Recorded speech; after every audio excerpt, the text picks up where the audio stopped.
Kama una mtoto mdogo ama mtoto mwenye miaka chini ya 5, nisikilize kwa umakini. Tuna tabia ya kutoka kwenye mihangaiko yetu kazini, tunafika moja kwa moja tunaanza kucheza na watoto ama kushika mtoto mchanga. Na hata tunapotembelewa na ndugu. Ametoka huko, amefika moja kwa moja, amekuja kusalimia mtoto, ameanza kushika mtoto. Hii ni hatari sana, hasa kwa afya ya mtoto wako, kwa sababu tunapotembea huku tunakutana na bakteria wengi sana. Na huenda kwa afya zetu, tayari kinga zetu za mwili zimeshakuwa imara kiasi kwamba ni ngumu kupata madhara kutoka kwa wale bakteria. Lakini kwa mtoto mdogo, kinga yake ya mwili sio imara kama ya kwako. Kwa hiyo kitendo cha kuwa unatoka kwenye mizunguko, umeshika watu, umeshika vyombo vya usafiri vya umma, umeshika vitasa vya milango ya umma, umeshika vitu vingi sana.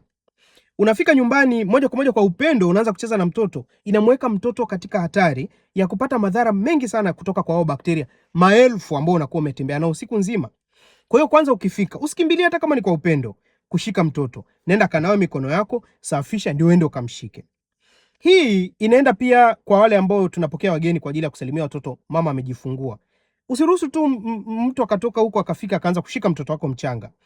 Ni hatari kwake kwa sababu vimelea ambavyo wanakuwa wamebeba huko kwa mtoto ambaye kinga yake bado haijakuwa imara vitamsumbua.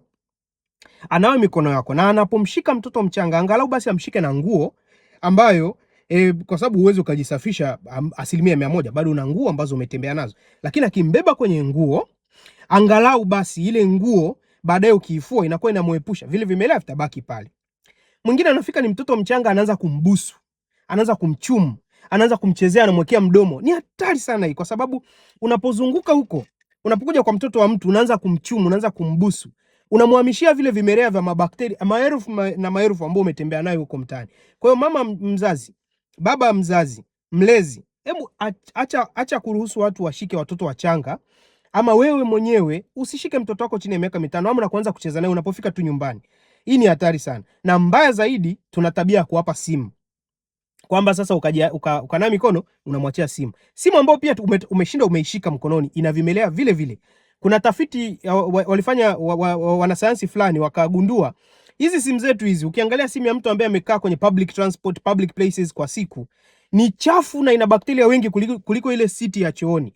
Na waligundua hivyo kwa sababu siti ya chooni inasafishwa mara kwa mara kuliko simu. Sasa utagundua hii simu ambayo unampatia mtoto achezee wakati wewe unaendelea na mambo yako mengine ni hatari kiasi gani kwake. Acha.